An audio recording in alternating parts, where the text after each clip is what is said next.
नमस्कार साथियों, जय हिंद। मैं टीआर नायक आप सभी का एक बार फिर से हमारे अपने यूट्यूब चैनल स्टडी विथ फौजी फैमिली में आप सभी का तहे दिल से हार्दिक स्वागत करता हूं। तो साथियों, आज अपन पढ़ने वाले हैं जनरल अवेयरनेस में इंडियन पॉलिटी का वीडियो पार्ट नंबर 5, गैर संवैधानिक निकाय। तो चलिए साथियों, स्टार्ट करते हैं आज के इस वीडियो का पहला प्रश्न। यह आपकी स्क्रीन पे प्रश्न इस प्रकार है कि भारत में निम्नलिखित में से कौन एक जो कि संवैधानिक निकाय नहीं है। तो साथियों बताइए इस प्रश्न का राइट आंसर क्या होगा इन दिए गए 4 ऑप्शन में से चुनकर। पहला हमारा ऑप्शन है नियंत्रक एवं महालेखा परीक्षक। ऑप्शन बी राष्ट्रीय आयुक्त भाषाई अल्पसंख्यक।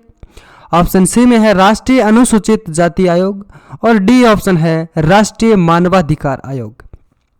तो दोस्तों इस प्रश्न का सही जवाब होगा ऑप्शन डी राष्ट्रीय मानवाधिकार आयोग। यानी भारत का राष्ट्रीय मानवाधिकार आयोग एक स्वायत्त विधिक संस्था है।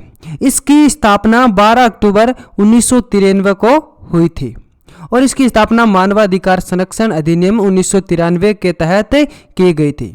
यह आयोग देश में मानवाधिकारों का प्रहरी है और यह संविधान द्वारा अधिनिश्चित तथा अंतर्राष्ट्रीय संधियों में निर्मित व्यक्तिगत अधिकारों का संरक्षक है। तो साथियों आशा करता हूं मैं कि इस प्रकार से आपको ये प्रश्न समझ में आया होगा। अगला प्रश्न देखते हैं, यह आपके स्क्रीन पे प्रश्न इस प्रकार है कि सरकारिया आयोग गठित हुआ था समीक्षा करने के लिए। तो ऑप्शन है राष्ट्रपति और प्रधानमंत्री के मध्य संबंधों की। ऑप्शन बी में है विधायिका और कार्यपालिका के मध्य संबंधों की और सी में है कार्यपालिका और न्यायपालिका के मध्य संबंधों की और डी ऑप्शन है संघ और राज्यों के मध्य संबंधों की। तो साथियों इस प्रश्न का राइट आंसर होगा ऑप्शन डी संघ और राज्य के मध्य संबंधों की।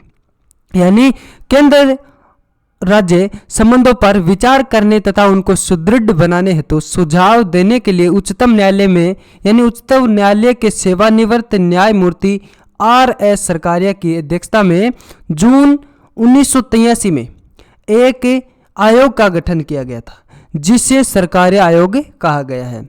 बी जो शिवरामन तथा RS सेन इसके सदस्य थे और आयोग ने जनवरी 1988 में अपनी रिपोर्ट है जो कि प्रस्तुत की थी। अगला प्रश्न यह आपकी स्क्रीन पे, योजना आयोग का अंत किस प्रधानमंत्री ने किया था। तो साथियों बताइए इस प्रश्न का राइट आंसर क्या होगा इन दिए गए 4 ऑप्शन में से चुनकर कि योजना आयोग का जो अंत है वो कौन से प्रधानमंत्री ने किया था। ऑप्शन है पहला नरेंद्र मोदी, ऑप्शन बी मोरारजी देसाई, सी में है अटल बिहारी वाजपेयी और लास्ट हमारा ऑप्शन है IK गुजराल।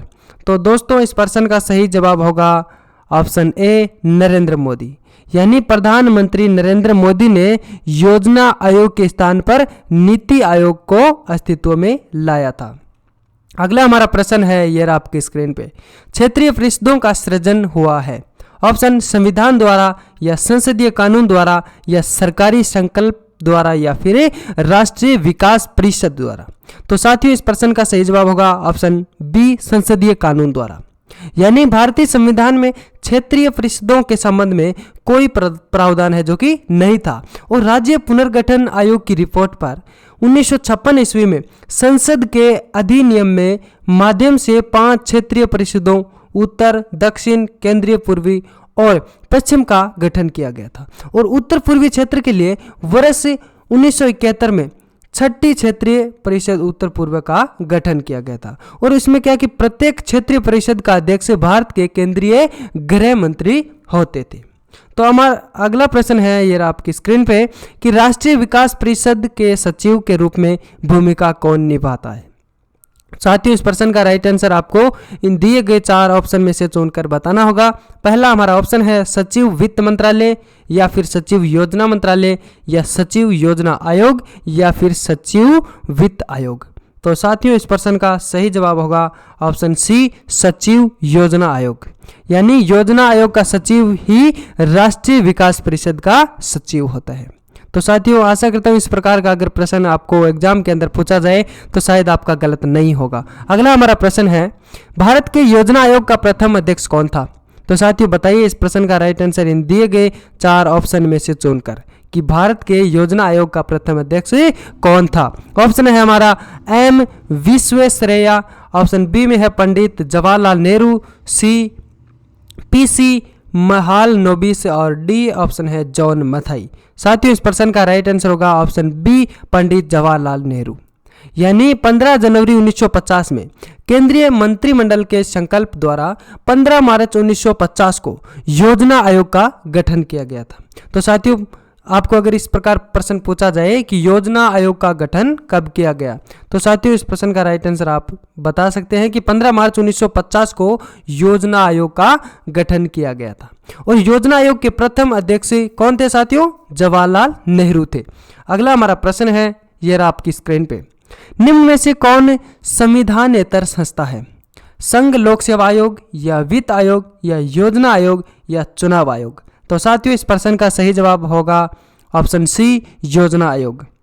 यानी योजना आयोग है ना जो एक संविधानेतर संस्था है, क्योंकि इसका संविधान में कोई उल्लेख नहीं होता है। अगला प्रश्न, नीति आयोग के विषय में निम्नलिखित में से कौन सा एक सही नहीं है? तो साथियों इस प्रश्न का राइट आंसर आपको इन दिए गए 4 ऑप्शन में से चुनकर बताना होगा। पहला ऑप्शन, इसका गठन योजना आयोग के स्थान पर किया गया। ऑप्शन बी, इसमें एक पूर्णकालिक अध्यक्ष होता है। ऑप्शन सी, इसका गठन जनवरी 2015 में किया गया था। या डी ऑप्शन में ये सरकारी यानी ये सहकारी संघवाद के सिद्धांत पर आधारित होता है। तो साथियों इस प्रश्न का राइट आंसर होगा ऑप्शन बी, इसमें एक पूर्णकालिक अध्यक्ष होता है। यानी नीति आयोग का गठन 1 जनवरी 2015 को आयोग के स्थान पर किया गया है। और नीति आयोग का अध्यक्ष प्रधानमंत्री होता है। प्रधानमंत्री के बदलते ही जो नया प्रधानमंत्री बनता है वही उसका अध्यक्ष होता है। अगला हमारा प्रश्न है, इसमें से यानी इनमें से कौन जो कि नीति आयोग से संबंधित है? Option A Narendra Modi, B में है कौशिक बसु, सी में है अमर्त्य सेन और डी हमारा ऑप्शन है पी चिदम्बरम। तो दोस्तों इस प्रश्न का सही जवाब होगा ऑप्शन ए नरेंद्र मोदी। यानी नरेंद्र मोदी है जो कि नीति आयोग से संबंधित है। नीति आयोग का अध्यक्ष भारत का प्रधानमंत्री होता है। तो साथियों हाल फिलहाल में जो हमारे प्रधानमंत्री है श्री नरेंद्र मोदी, तो वो नीति आयोग के अध्यक्ष वही कहलाते हैं जो उस समय प्रधानमंत्री होते हैं। अगला हमारा प्रश्न है, निम्न में से कौन सा एक राज्य मानव अधिकार आयोग का कार्य नहीं है? ऑप्शन, मानव अधिकार के उल्लंघन की स्वेच्छा से जांच। ऑप्शन बी, किसी जेल को देखना। सी में है मानव अधिकारों की सुरक्षा का पुनरावलोकन करना। और ऑप्शन डी है मानव अधिकारों का उल्लंघन करने वालों से के सजा देना। यानी जो मानव अधिकारों के उल्लंघन करने वालों को सजा देना। तो साथियों इस प्रश्न का सही जवाब होगा ऑप्शन डी, मानव अधिकारों को उल्लंघन करने वालों को सजा देना। यानी मानव अधिकारों का उल्लंघन करने वालों को सजा देना राज्य मानवाधिकार आयोग का कार्य नहीं है। अगला हमारा प्रश्न है, निम्नलिखित में से कौन एक संवैधानिक निकाय नहीं है? ऑप्शन ए संघ लोक सेवा आयोग, ऑप्शन बी में है राज्य लोक सेवा आयोग, सी वित्त आयोग और डी हमारा ऑप्शन है योजना आयोग। साथियों इस प्रश्न का राइट आंसर होगा ऑप्शन डी योजना आयोग। यानी योजना आयोग की व्यवस्था संविधान में नहीं है और योजना आयोग की स्थापना 1950 में की गई थी और एक कार्यपालिकीय आदेश द्वारा की गई थी। अगला प्रश्न, भारत का योजना आयोग ऑप्शन इस हेतु विशेष उल्लेख के साथ संवैधानिक उपबंध के अधीन गठित किया गया है या फिर संसद के अधिनियम के द्वारा गठित किया गया या इस संबंध में मंत्रिमंडल के निर्णय के द्वारा गठित किया गया या और लास्ट हमारा ऑप्शन है संवैधानिक संशोधन के द्वारा गठित किया गया था।